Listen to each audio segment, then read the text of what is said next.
Bismillahirrahmanirrahim. In the name of Allah, the most beneficent and the most merciful. Dear students, welcome again in Pakistan International School Taif Virtual Learning System Session 2020. This is English for Grade 7. Name of the book is Othello and Other Short Stories from Shakespeare Plays. Today is lecture number 34, chapter number 3, Coriolanus, Reading and Explanation, page 31 to 45, plus exercise. We'll continue the reading. In the previous lecture, we could only read up to page number 36, and due to unstable internet connection, it was lost. So we'll continue exactly from that point. I'm your teacher, Adnan Sabir Mirza. So let's quickly jump into the reading section again. Here we are, page number 36, line number 12. Seeing his great bravery, his followers charged forward once more, and this time they all entered the city and captured it. Caius Marcius ordered a few men to guard Coriolanus to make sure the Volsces did not try to take it back. Then, although he was wounded, he hurried off with the rest to join the main Roman army a mile away. He arrived in time to join in the battle that was still being fought there. He attacked the section of the Volscian army under Aufidius. Caius and Aufidius fought man to man.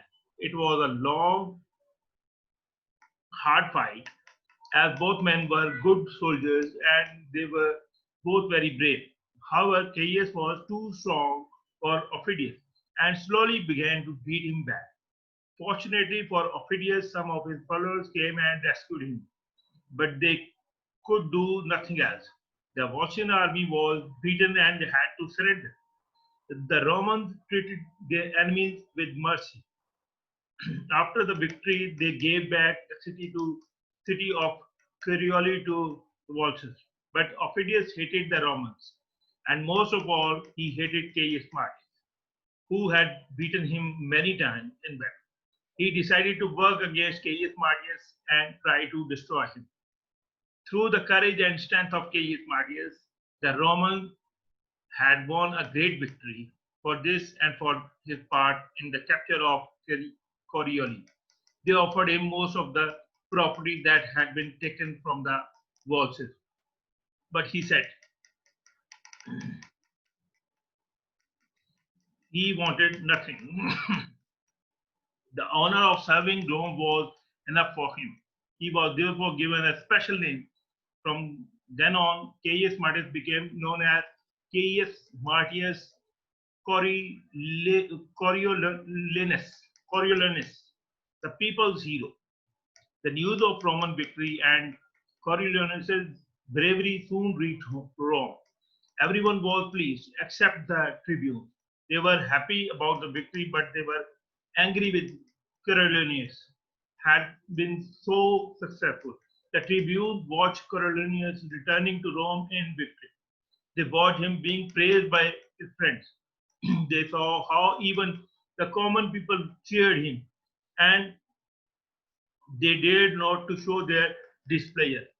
Privately, they feared he might be given the highest position in the state by becoming one of the consuls.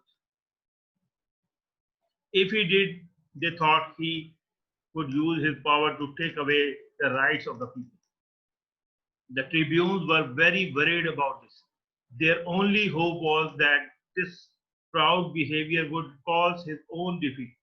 They planned to make him angry so that he would start treating the public scornfully. If he did that, they were sure the people would turn against him. Shortly after this, the Senate met for the election of the council. One of the outgoing consuls, Cominius, suggested Coriolanus should be elected. He told the senators about Coriolanus' bravery, his fine leadership, and his refusal to take personal reward for his victory. The Senate were pleased to choose Coriolanus. To complete the election, the new council had to make a speech to the people in marketplace and win their approval. Coriolanus did not want to do this. He said he was not a good speaker, but he was persuaded to appear in public. When he spoke, however, he did not even try to be persuasive. He spoke insultingly to the people who asked him questions. In spite of this, the people readily accepted him as consul. Most of the time, they did not like Coriolanus as a man, but they loved him as a fighter and as the winner of great victories for Rome. For the moment, he was their hero. The tribunes followed the people's decision. Later, when they heard complaints of Coriolanus' scornful manner, they tried to get the people to change their minds. Coriolanus has always been your enemy. They reminded them. As counsel, he will have even greater power to harm you. He will take away all your rights. It is still not too late to vote against him.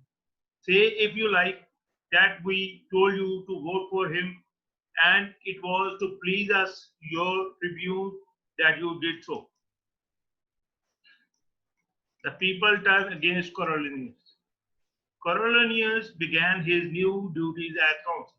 News came that the Volscians were planning another war. As consul, Coriolanus was certainly the most suitable leader to meet this new danger. But while he and the other senators were talking about what to do, the tribunes interrupted them. The people, they reported, had decided against the election of Coriolanus. This unexpected change seemed to Coriolanus further proof of the foolishness of the ordinary people. He did not try to hide his scorn for them and their tribunes. The tribunes in turn blamed Coriolanus for his proud behavior and for his lack of concern for the people. During the time they suffered from the shortage of food, Menenius tried to calm both sides, but without success. Both parties were very angry. One of the tribunes turned to Coriolanus. You speak of the people as if you were a god who has come to punish them, not as a man who is as weak as they are. He exclaimed. The tribune said he would let the people know how scornfully Coriolanus had spoken of them. Page 39. Coriolanus could see danger to the state in allowing the people to play a part in the government of Rome. In his view, the Senate had to make a decision. It must take away the politician power of the plebeians. If not, everyone would suffer the result of letting foolish, ordinary people direct important matter of states. He spoke out against the people's rights, but the law said the people had those rights and it was against the law to try to take them away. This made the quarrel even worse. When Coriolanus began to talk of taking away the rights of the people, the tribunes at once demanded that he should be arrested for treason, as he had spoken against the laws of the state. Menenius and other wise senators could do nothing to calm the situation. A crowd of angry citizens crying, down with him, gathered to attack Coriolanus. However, his friends managed to drive them away, sent into exile. Menenius persuaded Coriolanus to go home, and then he went to talk to the crowd. He was a peace-loving man and could not understand Coriolanus' strong speeches against the people. Menenius spoke to them in a gentle, friendly way. He said that in spite of his faults, Coriolanus deserved much for his services to his country. He advised the tribunes to behave wisely. They could send for Coriolanus and give him time to answer the people who accuse him, and make peace with them. The tribunes and the crowd agreed to follow Menenius' plan. Volumnia, Coriolanus' mother, was a proud aristocrat. Like him, she did not agree with allowing the common people to have rights in the government.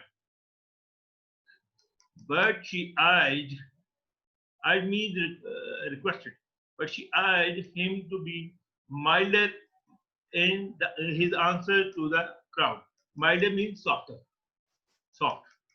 When he was firmly settled as counselor, she said, then he could do as he wished. Page 40. Coriolanus, who respected his mother very much, accepted her advice.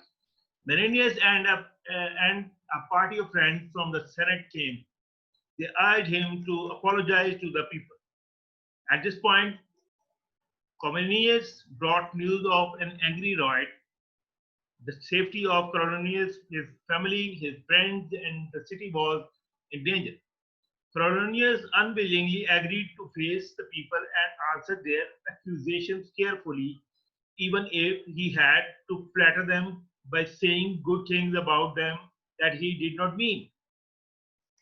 However, his change from rough to mild came too late. The jealous tribunes had been busy turning the people against him.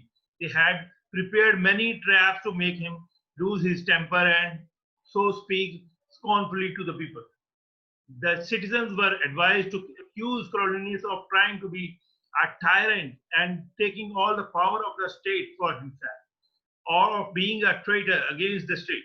The tribunes also made the people say that Coriolanus had secretly kept some of the property taken from the apostles for himself. So when Coriolanus addressed the people mildly, he did not receive the response he had hoped for. Menenius, as usual, tried to show the people that they should pardon Coriolanus's roughness as being something natural in a soldier and a leader. But the tribunes did not want to make peace. One of them stepped forward and accused Coriolanus of being a traitor. Coriolanus replied he was not. He shouted at the tribune. He said that he would not buy the people's mercy by flattering them. This was exactly what the tribunes wanted to hear. Coriolanus had insulted the people and the tribunes in public, and he had broken the law. The tribunes then pronounced sentence against Coriolanus in the name of the people. He was not allowed to live in Rome any longer, but he had to go into exile. The crowd shouted in support of this. Coriolanus honored the law, and so he accepted this decision. Perhaps he also knew that people of Rome would soon regret what they had done. Refusing to allow anyone to go with him into exile, he left the city alone after saying a sad goodbye to his family and friends. For a while after that, there was peace in the city, and the tribunes felt pleased with their victory over their enemy. Coriolanus joins the Volscians. The people did not last long. The peace did not last long. The Volscians soon heard of exile of Coriolanus, who was the only Roman they really feared. They prepared to attack Rome once again. Moreover, Coriolanus, bitter at the thanklessness of his countrymen, decided to join the Volscians. He went to Antium, a Volscian city, to offer Aufidius his help. Coriolanus entered Antium disguised as a beggar. His face was well covered. It would not do for the citizens of Antium to see him. He had killed too many of them and their relatives. Someone told him that Aufidius was holding a feast that day for many guests. Coriolanus reached the house and found his way into the outer room. The servants were surprised to see such a poor looking person there. What do you want? One of them asked. There's nothing for you here. Go away, please. If they knew who I was, thought Cornelius, they would not have treated me any better than this. Probably worse. A second servant came along. Where have you come from? He asked, looking at the ragged, dirty clothes Cornelius was wearing. You are not supposed to be in here. The guard must be blind, letting people like you into the house. Get out. Oh, get out of my way, said Cornelius impatiently. Oh, get out of my way, said Cornelius impatiently.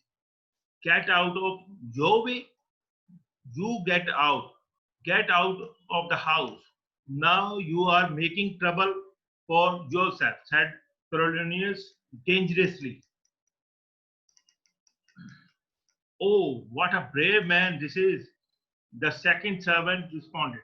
Well, we shall soon see how brave you are, beggar. I'll get someone to talk to you straight away.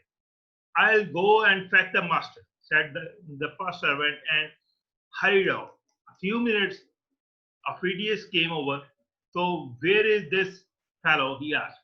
Here, sir, the second servant replied. I would have given him a good beating, sir, but I did not want the noise to disturb your guests. Aufidius looked at the beggar. He began to think that things might not be exactly as they appeared. Where are you from? He asked. Cornelius said nothing. What do you want? No answer. What is your name? Still no answer. Slowly, Cornelius began to remove the rag clothing that covered his head and shoulders. If you do not know me now, he said, then I shall have to give you my name myself. What is your name? Appidius repeated his question, but he was staring at Cornelius as he as if he could not believe his eyes. Staring meant to look in surprise. What he was thinking seemed impossible. The answer will not please you, I think, said Cornelius. My name is Caius Marcus. I have done much harm to you and all the citizens of Corioli, which is why the Romans call me Cornelius. That is the only reward I have for all the pain I have suffered, all the danger I have been through, all the blood I have lost in the service of my thankless country. Cornelius then went on to explain how the common people of Rome had forced him into exile. Now he wanted revenge against them. He offered to join Aufidius in a war against Rome. If Aufidius did not like this idea, he said, then he could kill him. Aufidius was delighted that Cornelius had come in friendship. He gave him command of half of the army, a mother's persuasion. When the tribunes in Rome heard about this, they did not at first believe it. They punished the poor messenger for bringing such unpleasant news, but the other messengers brought the same news.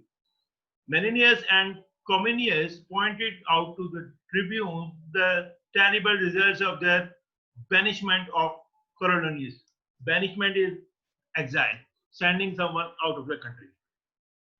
The enemy had gained what Rome had lost, his skill and bravery. Rome was in danger. Now the citizens regretted their thoughtless action. The Senate met and they decided to try to persuade Cornelius to come back. The common people seemed to forget that they once hated Cornelius for scorning them. They too were ready to allow him back from exile. Cominius went to Antium and begged Cornelius to return to Rome, but he refused. The tribunes, whose unwise acts had resulted in his exile, felt too ashamed to beg him to come back. The senators tried once more. Good old Menenius was sent. He found Coriolanus with Aufidius.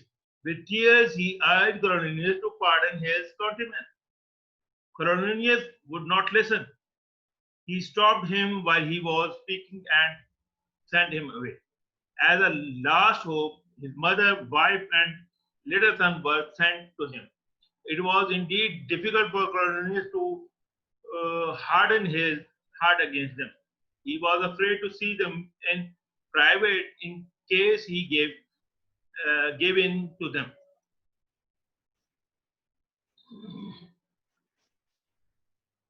Volumnia appealed to his soldiers' sense of honor. Do you think it is honorable for a nobleman to remember for long the wrongs that others have done to him?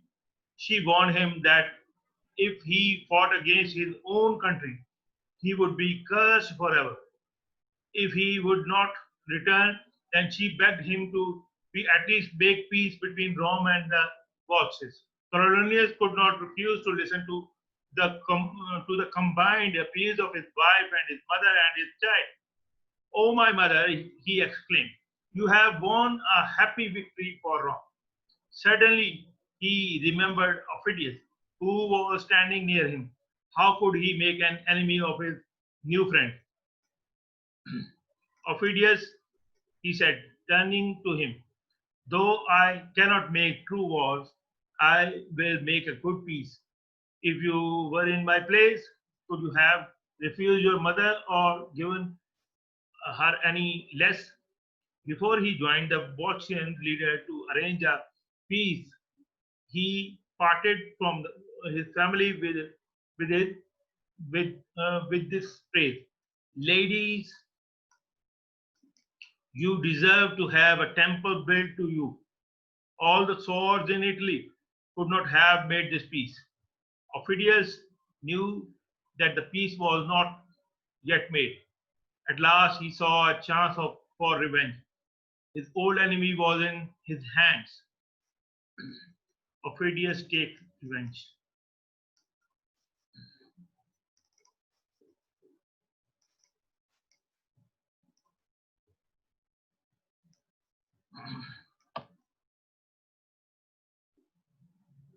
Aufidius takes revenge.